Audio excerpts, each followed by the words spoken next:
Oh, she has turned all the men's heads down in that part. She is the daintiest thing under a bonnet on this planet, so say the Serpentine Muse to a man. She lives quietly, sings at concerts, drives out at 5 every day, and returns at 7 sharp for dinner. Seldom goes out at other times, except when she sings.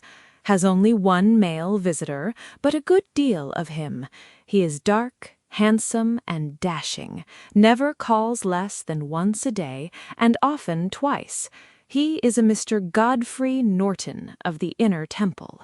See the advantages of a cabman as a confidant. They had driven him home a dozen times from Serpentine Mews, and knew all about him. When I had listened to all they had to tell, I began to walk up and down near Bryony Lodge once more, and to think over my plan of campaign. This Godfrey Norton was evidently an important factor in the matter. He was a lawyer. That sounded ominous.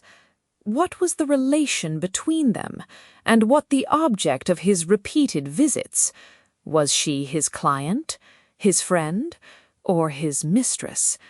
If the former, she had probably transferred the photograph to his keeping. If the latter, it was less likely. On the issue of this question depended whether I should continue my work at Bryony Lodge or turn my attention to the gentlemen's chambers in the Temple. It was a delicate point, and it widened the field of my inquiry.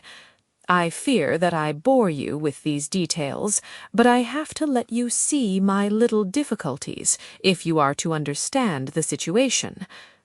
I am following you closely, I answered.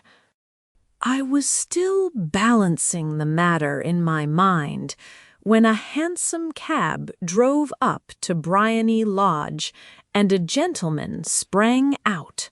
He was a remarkably handsome man, dark, aquiline, and mustached, evidently the man of whom I had heard.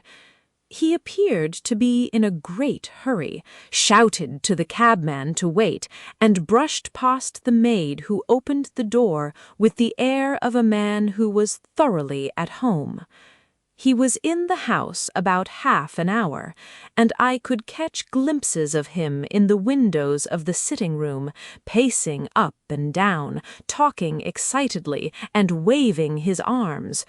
Of her I could see nothing. Presently he emerged, looking even more flurried than before. As he stepped up to the cab, he pulled a gold watch from his pocket and looked at it earnestly. "Drive like the devil," he shouted, "first to Gross and Hankey's in Regent Street, and then to the Church of St. Monica in the Edgware Road. Half a guinea if you do it in 20 minutes. Away they went, and I was just wondering whether I should not do well to follow them, when up the lane came a neat little landau, the coachman with his coat only half buttoned and his tie under his ear, while all the tags of his harness were sticking out of the buckles. It hadn't pulled up before she shut out of the hall door and into it. I only caught a glimpse of her at the moment, but she was a lovely woman, with a face that a man might die for. "The Church of St. Monica, John," she cried, "and half a sovereign if you reach it in 20 minutes. This was quite too good to lose, Watson. I was just balancing whether I should run for it or whether I should perch behind her landau when a cab came through the street. The driver looked twice at such a shabby fare, but I jumped in before he could object. 'The Church of St. Monica,' said I, 'and half a sovereign if you reach it in 20 minutes.